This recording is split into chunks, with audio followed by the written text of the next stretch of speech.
As you can see from the title, I'm going to talk mainly about the tree health landscape rather than the impacts of tree health on the landscape. And it's going to be mainly talking about the Scottish perspective. It's going to be mainly from a forestry perspective, larger scale forestry, but I think a lot of what I say will be very appropriate to those of you dealing in more urban landscapes. So that's what I'm going to talk about, is what are we up against? What are the things that we are seeing at the moment? Crucially then moving into what can we do about it? And one thing I'm really keen to do at the end is to try and put things into a bit of perspective. Because when we're dealing with pests and pathogens and diseases, that's what you focus on, and you forget about the bigger picture. So I'm going to finish with perspective, I hope. And as I said, it's going to be broad and shallow, so I'm not going to give you any in-depth picture to the large variety of pests and pathogens out there. I think that picture says it all. We're now dealing with far more of the phytophthora, Greek for plant destroyer, very well named, and modern science allows us to identify a great deal more of them. There's no question that they're going to be a significant impact moving forward. And of course we have our fungi, some of them well known to us, others newly arrived, and no doubt many more for the future. And the same with bacterial diseases, insect diseases, and those that are still politely called complexes, where really people don't quite know the full story yet, but have got a good idea. It's not just one factor. So I'm not going to deal with that, but I think what is interesting as a factor is the escalation. There's nothing new in pests and pathogens in forestry and the wider environment. It's that escalation that's important. And again, you don't need to run through the lists of various insects, fungi, phytophthora there.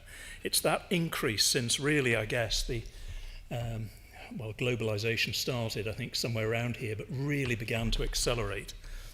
And you'll see with that graph, if you look from 2000 to 2010, clearly as an island nation and with globalization in mind, we're all part and parcel of that.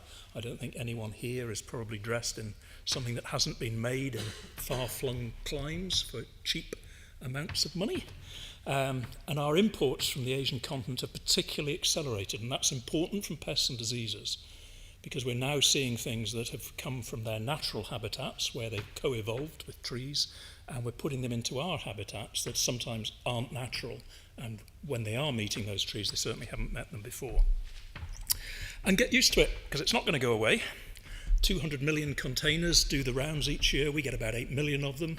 If you put them end to end and imagined it really deeply, that would go around the circumference of the world. 10,000 are lost at sea each year, for goodness sake. And something like 13,000 host-pest combinations potentially coming into the UK each year. So you can imagine the inspectorate trying to deal with that. They've got a tall order. We have an insatiable demand for everything exotic until you go to the countryside, of course, where it's banned. And we also have a desire to instant. One thing that's infected us from the globalization is we've lost our patience. We want it now. And we're no longer importing big trees, we're actually importing huge ecosystems. And we haven't a Scooby what's in the soil, really, that's the reality. And then of course, if you think about it, there isn't a single pest, pathogen or disease in the world, and Ebola is one of them, that isn't more than 24 hours away. So there's a serious issue out there, and it's not going to stop. And here's a different way of expressing that. And I think a key thing to bear in mind, of course, is we've always had pests and diseases. It's ridiculous to think that a natural environment won't have its combination of pests and diseases. But that escalation, and if you think about it in terms of ages, 100 years, and I know Duncan's going to talk later about trees that will need to go much beyond that 100 years. But a tree planted in the 1910 to 2010, look what it's had to deal with potentially. It's had to be lucky every year. And even in a 50-year time frame, and I've put the stars there just to indicate that that's more or less a rotation of a commercial conifer these days, but the stars indicate it's also the attention span of most people. Okay, we live longer than that, but my guess is round about 45, 50 years is about what we perceive as important years. If we lived to 1,000 years, this would seem far less important. We hate change, and what we're dealing with is change in a very tight time scale. And then 25 years, really just to show that even in a short rotation, there are many things that are going to happen. And of course, that does set us apart from Other aspects of land use, agriculture, where if you're unlucky that year, you can change crops. And of course, the astute amongst you will notice that that very rarely happens in that these days. So you have two things working in favour. You can change very quickly, and there is a battery of man-made solutions to bring to bear on pests and pathogens that aren't always available in the forestry sector. On top of that, and Duncan, I've stolen at least 2 slides from you. I don't know whether you'll show them later. But really, this is just a slide of climate change and showing the variation that we're likely to get. And what we do know is what's happened in the last 50 years. That sort of thing. The average rainfall in Scotland up by 27%. It's up by 50% in the west of Scotland in 50 years. Average temperatures 1.6 degrees. In relation to where we may be going, that doesn't sound a lot, but it can have a very profound effect. A 1 degree change several thousand years ago pretty well did for a large area of Scots pine in Scotland. So these are important, and they are happening. That has happened. Those are facts. But as we move forward, even to 2050, it's not that clear. It depends which trajectory we follow. If we're on a high carbon trajectory, we could get up into this ridiculous territory where all bets are off. And of course, most of that stops at about 2050, 2080 tops. Very few people talking beyond that. I'm sure Duncan will mention this later. And of course, when you go even beyond that, it becomes even more uncertain. Now, there will be winners and losers. If our climate changes in the parts of west of Scotland, your favourite tree, Sitka spruce, could actually do rather better, could grow faster. In the east of Scotland, with a reduced rainfall, particularly on our droughier soils, it won't do as well. It could start suffering drought crack, and as it starts to suffer, it's less healthy. Will that expose it to more and more pathogens? Potentially. And then I've chosen Sitka spruce because it's quite an important species for us as commercial foresters, but also is a good example of how climate and pests can interact. We actually don't know what will happen with this little beauty, the green spruce aphid, in a changing climate. And even if the spruce is growing faster, perhaps a changing, warming, wetter climate will favour aphid damage. And in the last few years, we've already seen Sitka in some parts of Scotland losing 5 years' growth. And for something that cycles roughly on a 5, 6, 7 year passage, if that was to narrow to 3 or 4 years, there are implications. It may happen, it may not. The drier summers may actually work the other way. Just a couple of diseases, really, just to give you a flavour for the sort of scale of what we might be talking about. This is the first one, Dothostroma needle blight, used to be called red band needle blight. The red's caused by a toxin that's activated by sunlight. As you can imagine, in Scotland, we didn't see much in the way of red bands. They were sort of dull brown bands. And dull brown needle blight doesn't sound terribly good, so it was renamed to its scientific name, Dothostroma septosporum with us, so Dothostroma needle blight. It attacks pine trees mainly. It's a foliar pathogen, kills needles, reduces increment, and as you'll see in a second, in severe cases can kill trees. We've been looking at this for a number of years. It's been about since the 1950s. Really started to get a grip in Scotland from 2000 onwards, where there'd be a couple of dots on this map. This is the current distribution on the National Forest Estate managed by Forest Enterprise Scotland. It's slightly over exit because a dot it doesn't mean anything, so we've just broadened that out just to show the distribution. It's endemic, in other words. And the key thing, I think, from anybody's perspective, is 86 out of 129 pine species are susceptible. And for the remainder, we probably just don't know whether they're susceptible or not. Can create landscape scale impacts. Very often it's hard to look at a plantation with Dothostroma and think that it is diseased unless you carefully look and see it's not carrying 3 or 4 years worth of needles, it's only carrying 1 or 2 years. But in severe cases it can look like this. This is actually a combination of Dothostroma, what we call winter damage, and if you ever hear a forester refer to winter damage, it's because they haven't a clue what really is causing it, but it's a combination of winter damage, Dothostroma, and other foliar pathogens. And in severe cases on some species, lodgepole pine in this case, it will cause death. And we're already sitting on about 1.25 million tonnes of timber up in the northeast of Scotland, requiring to be felled in a 4-year period before it gets like this. Now, some of this is going to sound pretty gloomy, I guess, but there's the areas of hope to come later. And of course, the real fear for us at the moment, and SNH, Forestry Commission and others, Duncan's working very closely with us, is, will this move into the Caledonian pine forests? And the great hope was that our Caledonian pine, because they're in their native range, in some way would have magical resistance to something like Dothostroma. And actually, we don't know where Dothostroma comes from. It could be the Himalayas, it could be Central America. We were nervous about thinking that everything was going to be dandy just because something's in its natural range. This is a primary pathogen. So we started surveys, Duncan, a couple of years ago. Last year we surveyed to the extent of looking at them and seeing if we could identify this particular pathogen, and we found Dothostroma in 17 out of 32 of our pine woods. This last summer we've done all but the 4 of the remaining.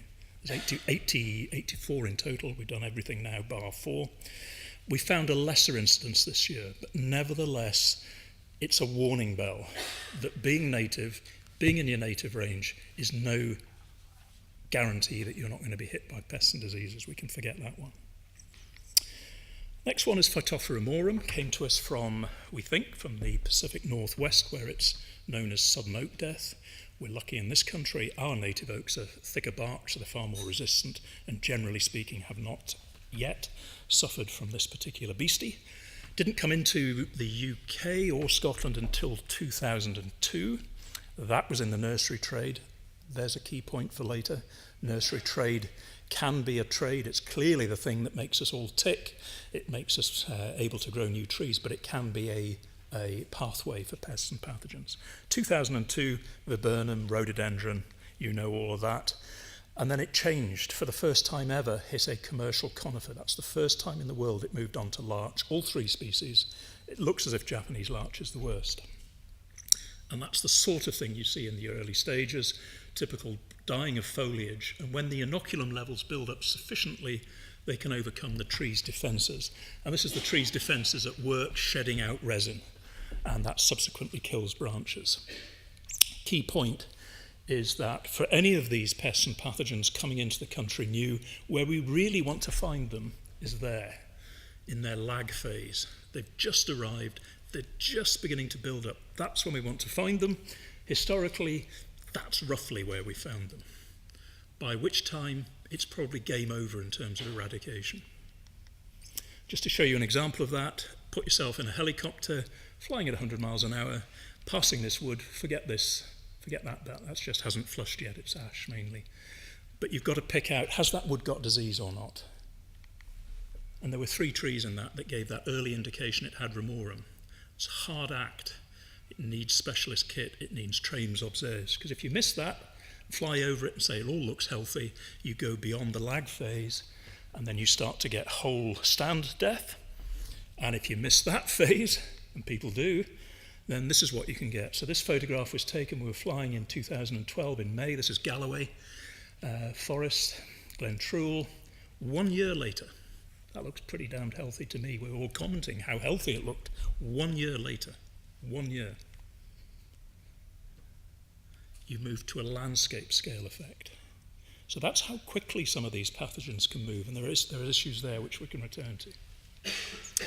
So this is the distribution currently in Scotland. This is the big area of outbreak in Galloway that had this surge of disease. But interesting for us, and all the black dots are new outbreaks really that have occurred in Scotland since this first one, 1.5 hectares in 2010. We're now standing at 6,000 or so hectares of larch. Still only about 10% of the larch in Scotland, but that's a big change and very quickly. And also, with the phytophthora, they can surprise us. So up until now, up until 2011, we knew there were 2 lineages of Phytophthora ramorum in the Pacific Northwest, 1 European lineage.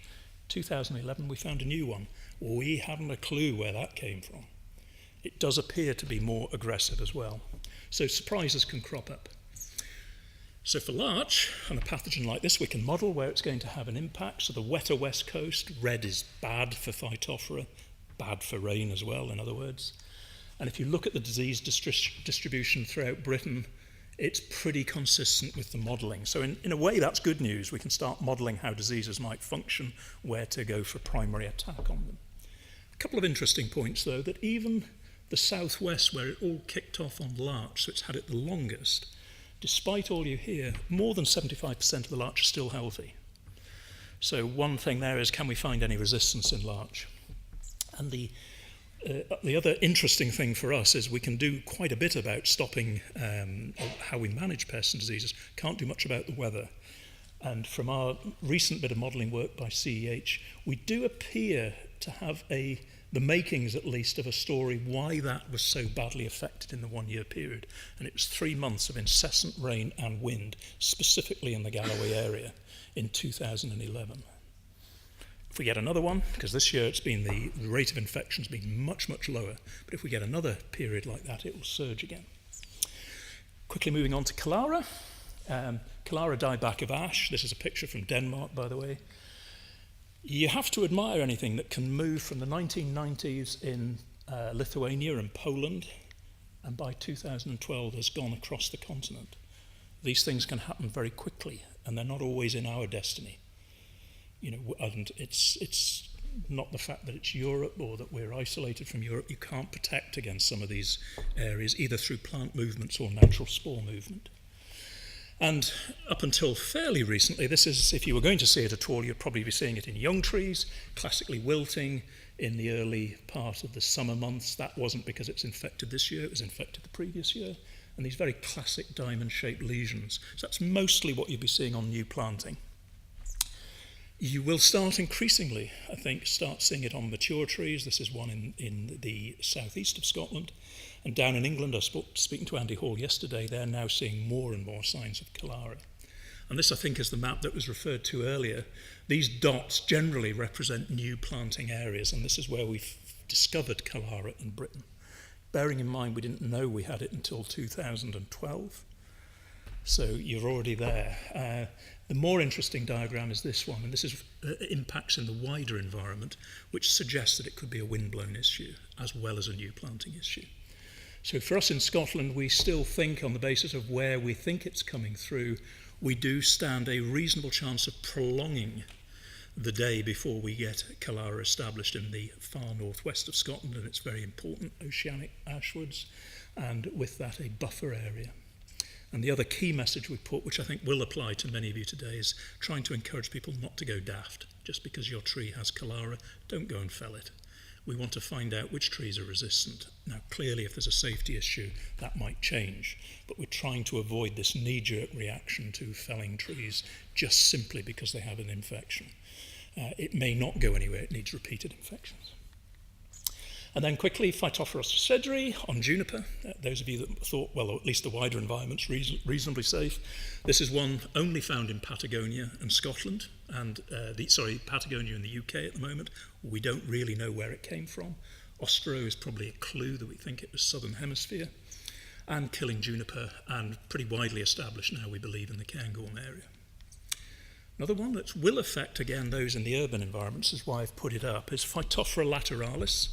This has been in the Pacific Northwest on Lawson cypress for at least 60 or 70 years, very specific to Lawson cypress, completely did in for the industry, the timber industry there, dealing with Lawson cypress. We found it at Balloch in 2010. This is a Lawson cypress there. This is the current distribution, but I think it is really underrepresenting the true fact. And it was tempting to think that it's an urban issue only.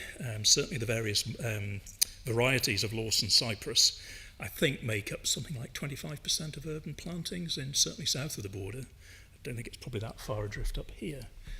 And foresters were probably thinking, well, maybe it's not a particular deal for forestry. There's only 150 hectares of Lawson cypress in Scotland. But we've recently found it on western red cedar. Again, key message, phytophthora can change. 60 years in the Pacific Northwest, didn't touch anything other than Lawson cypress. It's now turned on to western red cedar. Only a couple of trees, but maybe that's a start. And then we have bugs, pine tree lappet moth up in the just west of Inverness, based on kiltality. We don't know, frankly, after a lot of DNA work and investigations, whether that's a native or not. We don't know whether it's going to be damaging or not. So how do we react to that? Well, we react by setting up a containment area. And of course, we all get agitated about something that hasn't actually eaten a single tree yet, as far as we can tell. It can eat 800 needles a day, so if it ever got established, it would be a problem. Meanwhile, this is an actual position in North Scotland with the pine beauty moth.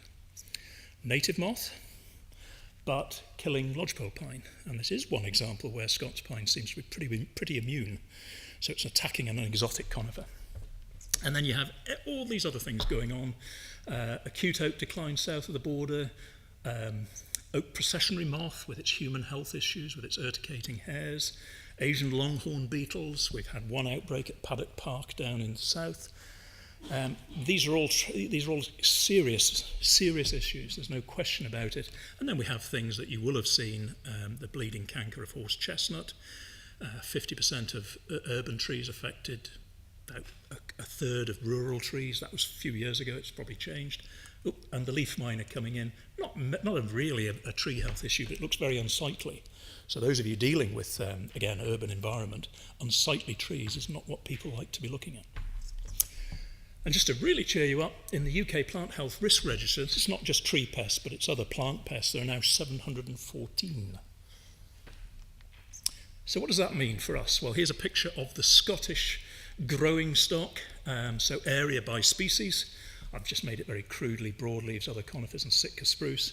And everything I've just said, I think speaks to me a fairly clear message that no matter what you've got, could be vulnerable to pests and diseases. There is no magic species out there that is somehow going to be immune to any pest and pathogen coming its way. The question mark, of course, is on this one, which is Sitka spruce. Most people think Sitka spruce dominates forestry in Scotland. Well, it does to an extent, but it's 44%. Wouldn't have become independents on a vote, that's for sure. So what is the position with Sitka spruce? People say, well, it doesn't get attacked by anything. Well, it does. It gets attacked by aphid, Dendroctonus micans, Ips topographus on the continent. A whole heap of stuff could come in onto Sitka spruce. The fact is, at the moment, it looks to be one of the species far less affected, and we think that's because of its growth habit, very resiny species. It is automatically, we think, a little more resistant. But the problem is, it might be lower risk, and I put a question mark against lower. It's lower now. 50 years' time, will it still be lower risk? We don't know. But if it does get hit by something, the impact is very high. There's £200 million a year being invested in the timber processing industry over the last 5 years. 200 million a year. And this is the sort of impact that could drive home some real economic impacts for the future. So that's the bad news, I guess. What can we do about it? And increasingly, I think we're moving into a world where there's an inevitability about pests and diseases. Do we just sit back and think, oh, isn't life dreadful? Or do we actually do something about it? And I think there's an awful lot that we can do about it. Picture the person out there in the field. What the heck do I plant now? I think most people would agree it doesn't sound like a good idea if you've got future uncertainty with climate change and pests and diseases to rely on monocultures, certainly not monocultures that have discordant shapes in the landform. So I don't think that's going to happen. But of course, we're not the only industry that relies on monocultures and discordant shapes in the landform. Heather, of course, 2 million hectares or so in Scotland. Very often, it's a monoculture. Heather beetle, climate change, is it sound, is it safe? Are people thinking about that sort of thing? Well, I know SNH are, but are others? And this is the second slide I stole from Duncan. This is actual mortality in a natural monoculture in a way, lodgepole pine in Canada. That's what can happen. And this particular one was the mountain pine beetle, Dendroctonus ponderosis. That is what can happen with a monoculture. So, what are the armaments that foresters have at their beck and call? Well, species choice is clearly one. You can have a diverse forest through species choice. You can have a more diverse forest through the choice of silvicultural systems, how you grow it. You might not want everything on a clear fell regime. You might not want everything on a continuous cover regime. If the whole of the forests in Scotland at the moment were continuous cover, boy, would we have a problem trying to change them quickly. So it's a mixed bag, and then length of rotation is another one. I know Duncan and others will be talking about very long rotations later, 200-300 years. But in an uncertain climate and an uncertainty on pests, the other way of dealing with it is to shorten rotations. That, of course, has its downsides. It can have environmental impacts, it can have landscape impact. But don't forget, that's another issue. And in practice, what we really need is a spectrum of approaches.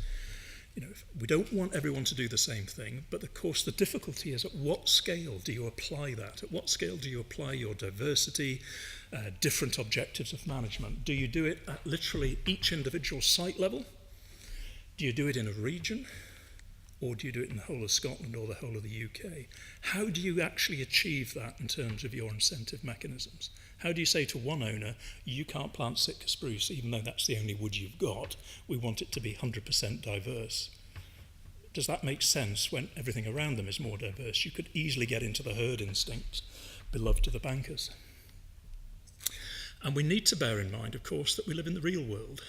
And we may hear later about environmental services. I can't go to a bank and cash in environmental services. They demand real money. And there's real money with some of these choices. So if you diversify into what we call the softer species, then there are high costs potentially associated with deer management, cost of planting, cost of fencing, cost of establishment and tending. So we do need to keep our feet on the ground in terms of the reality of money.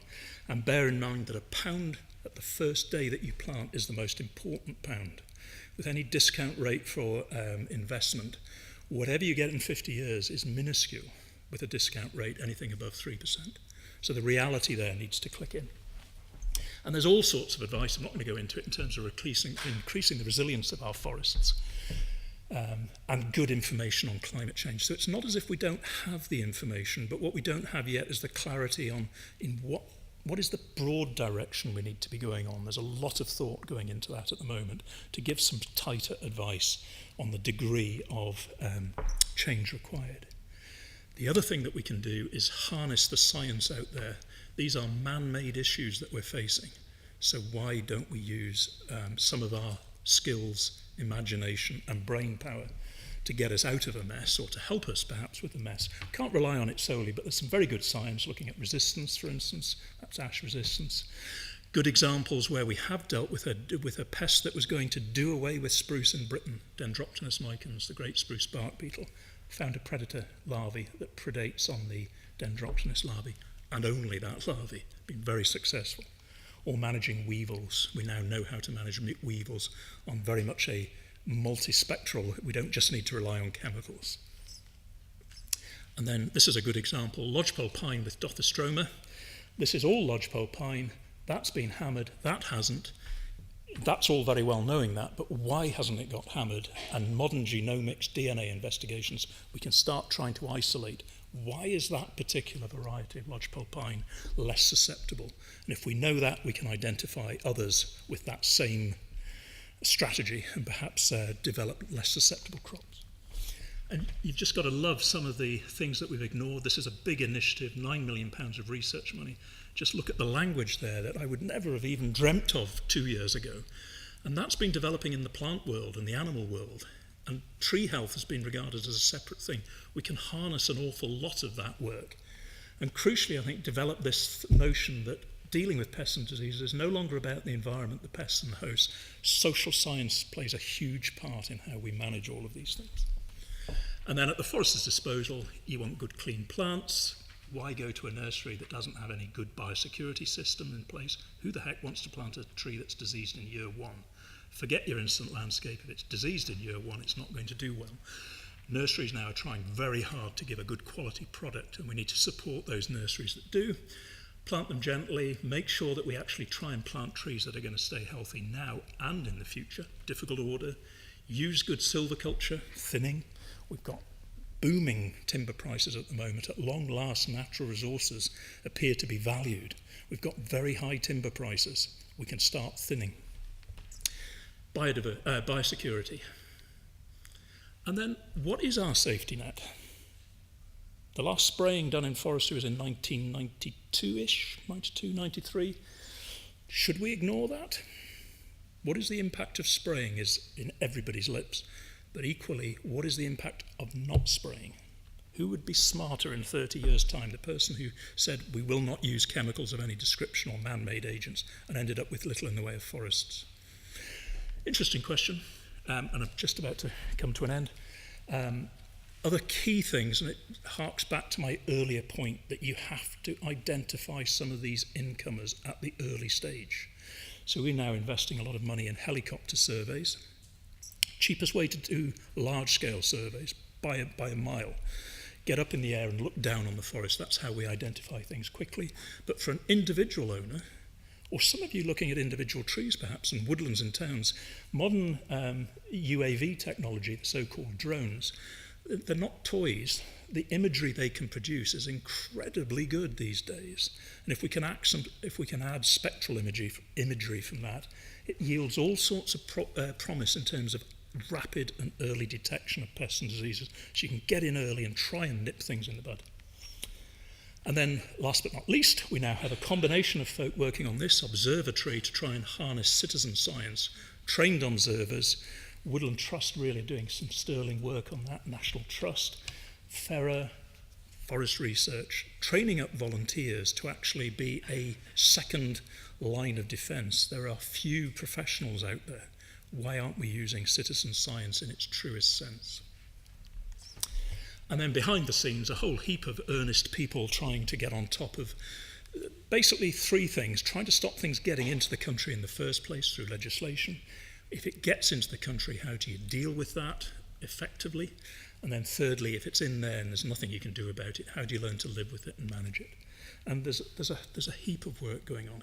Each of these would take a day to go through them. And then finally, keeping things in perspective. We've never, ever grown trees in a climate of uncertainty, whether it's the oak grown for the battleships that became redundant as soon as steel came in and metals, or these guys. This is 2 years before I was born, 1954, Ho Chi Minh just about to move into Hanoi. Vietnam War broke up. I was, I think, weaned on the notion that we were going to get eclipsed by nuclear conflagration. Highly uncertain times. We just didn't know it. Now we know it, so we've got no excuse. And then pests and diseases, nothing new. We've had a battery of them in the past. Dutch elm disease, and people say that's changed the landscape forever. Well, actually it hasn't. It hasn't for a 5-year-old. It hasn't changed the landscape at all in many parts of Britain. That's what they grew up with it. It's just our perception. You and I know it's changed the landscape, but somebody now doesn't. So you get used to things. Most people out there, I've said before, I dwell on pests and diseases. I get fixated with it. I become Dr. Doom. Most of the places you go in Scotland and Britain, you don't see that. They look healthy. You know, we shouldn't get carried away with everything's suddenly dying or is about to die. Very few of these things necessarily work like that, and there are things we can do to make sure of that. And then sometimes with larch, this is down in the southwest of England, my goodness, you've had to fell all of this larch. How dreadful, what an impact that must be. You can't afford to lose woodland. We lose woodland every year. 2% of the forest estate is felled each year.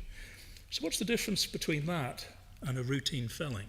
It's not always the end of the world. Sometimes you can use that as another mechanism to change and restructure.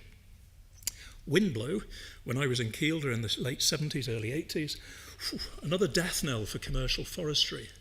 And at the time, that seemed absolutely right. But by good science, we've managed to get on top of that. We know how to manage the windy environments with our crop and species. And this isn't meant to say, well, we're not the only ones suffering from pests and diseases, but sheep, they're born to die, basically. And good science has gone into keeping them alive, and the same in agriculture. They have grown up and lived with pests and diseases, probably recognised it well before we did in the tree health arena. There's a huge amount of science there that we can rely on. And don't forget, Phytophthora infestans, the first real Phytophthora to hit our airways, was in Ireland in 1845. We still grow potatoes, so you can actually manage some of these things. And the final slide is a conclusion. What does all that tell me? Well, it tells me that the future's uncertain, there's no doubt about it.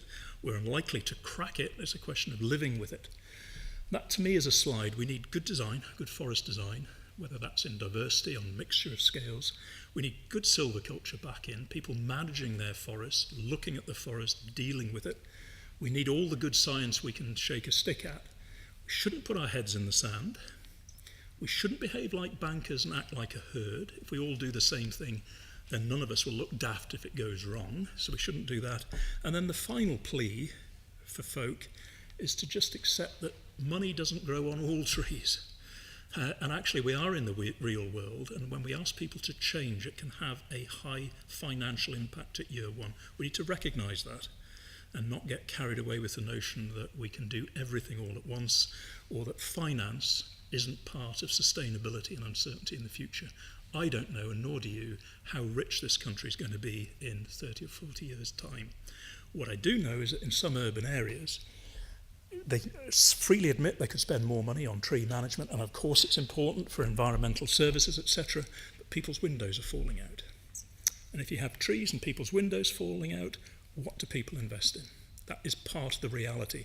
So we need to guard against some concept that we're always going to be as rich as we are now, and keep in mind that economics is behind some of this as well. That's me. Thank you.